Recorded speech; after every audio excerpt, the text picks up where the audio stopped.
Alright, due to technical problem I had to split the video, but that was already long enough, so maybe it's better like that.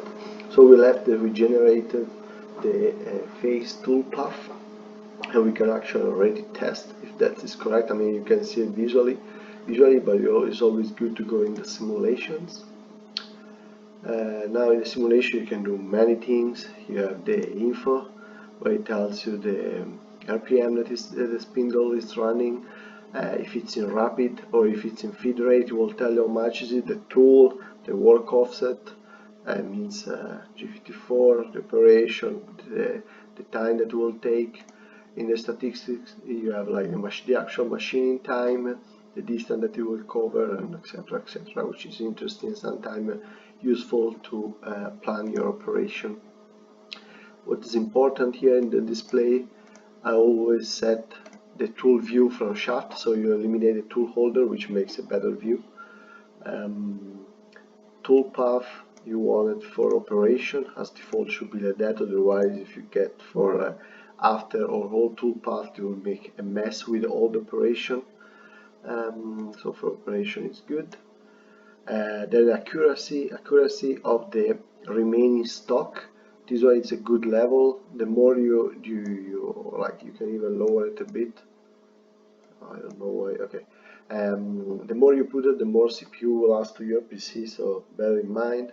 When drilling, can be really useful to put the control, the stock transparent, so you see where the drill is stopping. Also, when you're treadmilling, stop on collision is a nice feature. And in the timeline of the toolpath, if you get the red line, that means there will be a collision and it will stop and show you. The viewpoint, that's really nice, so it will move following the tool or following the model. In the model it should stay steady and the tool only move. In the tool you follow the tool. Now from the last update I think there is a bug, so even if I select model and I press play, it follows the tool, so that's not what should be. It makes me sick.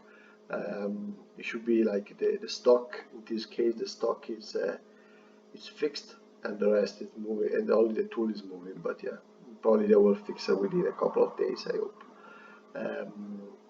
This is the speed, forward, backwards, switch between operation. By hold down the left, click the left button on the mouse, you can move manually through the operation, and you also have the chronology here where you can jump to a certain point and everything. Once you like having the table and everything, it's really nice when you set up the stock and everything, but to help your computer in processing, you can open the model here and hide what you don't need.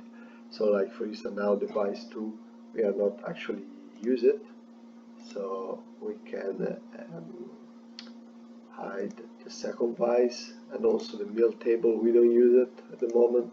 So in that way the PC will be much faster in processing all the information. So we made the face, and now as example we just make one more, and then I will make a separate video maybe with the in-depth toolpath overview, what to choose, which strategy for what, and blah, and etc. This was just a demonstration to then be ready to post-process something. We make a pocket. In this case I select like tool number 10. We can change that, of course. Here same story, I made a preset for a roughing operation, 1.2 axial radial, so width of cut, so step over. For the maximal depth of the tool, that is 55 mm, which is the cutting length of this tool. Presetting here, good setting. Here you will have to select the geometry. For 2D adapted, it likes to select the bottom edge of the part that you want to do. So in this case, the alt is area.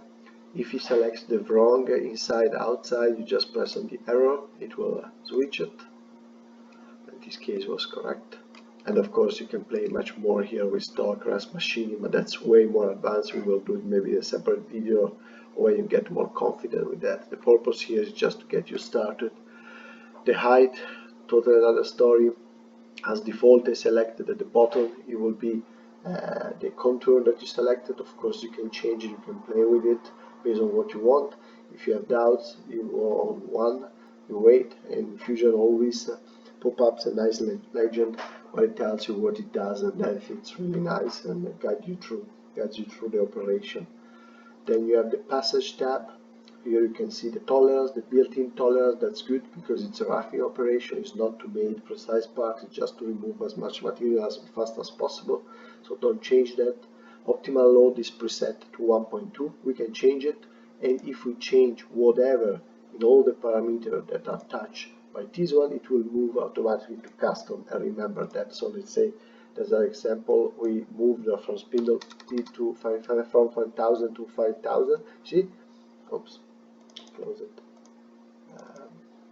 You got custom now, right? But let's say that you want to come back, you just press it and you will be back again. Same for all the rest.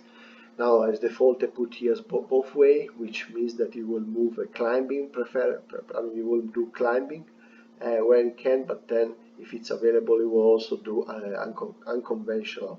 So it will do also unconventional movement, so in your direction. You can, like in this case, I don't see the reason why it's needed, but let's say that you have like this part only to machine. That is nice to have both ways, so it doesn't have to lift every time. The tool will just move back and forwards. It leaves a worth, like not like a worth surface finish, but this is just a roughing operation. You will go to finish up at the end anyway. But in this case, I think that normal climbing, simple, is good as well. So climbing, start to leave, that's in the roughing, it's always there most of the case. So radial is the side one. The side one, 0.3, it's a good stock to leave for aluminum, which takes also in account when you have a roughing hand mill, the one that they have like interrupt chips breaking, so they leave like lines on the surface finish. 0.3 is good. The axial, 90% of the case you leave 0, you never have a problem in the axial. You only change it if you really want to make something artificial in the part that is for your use. If like you are making an outer and you want to go deeper there, so you can either change the height, the bottom, you can put like a negative 0.1 millimeter to be sure that you pass the edge of the part, or you can fake it here, given a radial 0.1 is the same things. But generally speaking, if it's just like because you want to come back with a finishing tool and finish the wall, the surface, here you can leave 0 without any problem. Those are always pop up legends that are clearer than me, so are operation that you can do it in case you see some weird movements or something. They can help you to optimize the toolpath, but as I said, it's more advanced. And then the linking tab is the last one where I talk about like how the linking movements between like gesture, let's say. So here it's all okay. No engagement feed rate for this house, we can bring it to the height feed rate to be set, which is 6000, and you will find it as default. I forgot to change it. The approach to go down, the best is to pre-drill like a bigger hole than the tool that you needed, but otherwise you can go down with the helix. Will just take a bit more, let's say a 10 millimeter hand mill. Let me see if there is expression. No. 10 millimeter hand mill, you can go like with a half diameter helix. Why close it?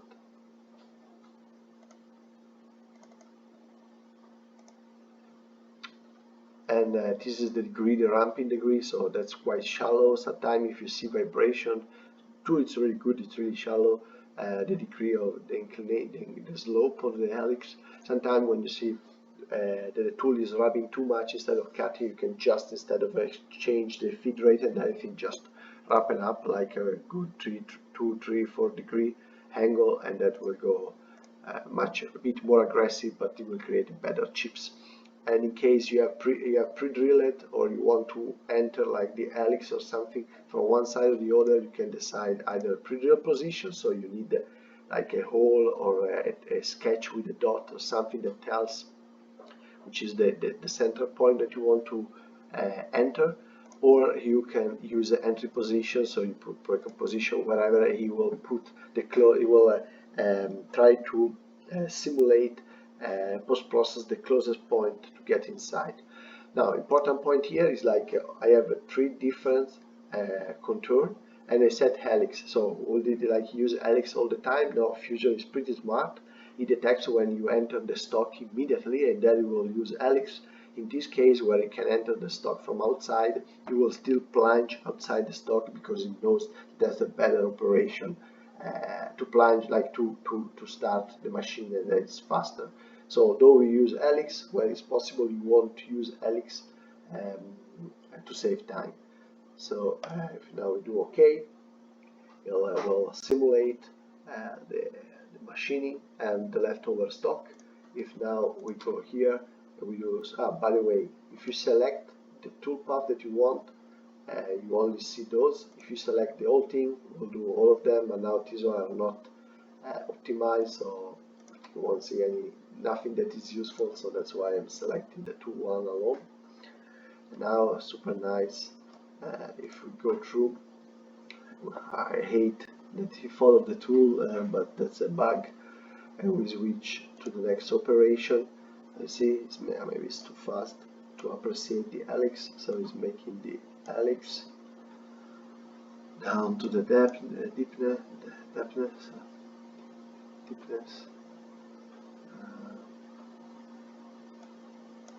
and then it's, I mean, makes you sick to look like that. It shouldn't be like that. Should just follow, should just be steady. So sorry for that. And if you go at the end, you will see poof, operation done. Different colors made an operation. Green was the face, blue is now this one, the next one will be yellow, then orange, etc, etc, etc. And you can go and look if everything you like it, it's how it looks like. So this one is a 0 stock to leave on the axial. Indeed, it's all done. Here you can see the 0.3 millimeter that we left for the finishing part. And this and now we know that this operation will be fine. Of course, now you will need more like drilling, etc. to finish this part, but that was just an example. So as we said, that this one is operation 1, so we go in operation 1. As default, you will see all of them. You can deselect and select just the one that you want. And now in the setting, you select your folder. And now in this case, I have to put in the temporary because I'm online, otherwise I don't have permission to write. But you can select your desktop, whatever you want. You can make also a LAN folder connect through a network so that you find it on your machine if you have access to, or to a USB or whatever you want, a Raspberry Pi, whatever fits you the best. You will select a name, right, 0002. We can try the comment test comment. This is the post processor is select. Then we press post. As default, Fusion will ask you to install, and better you do it. Visual Studio Code. It's a Microsoft code editor. It's amazing. It does a lot of stuff. As default, it opens up like black. So now I open that, you will record that. This one as well. But basically, you see all grayed out. It doesn't give you too much information. What you have to do, it goes in extension, search for Fusion, that you will have to do it only once. Autodesk Fusion, press install. Yes.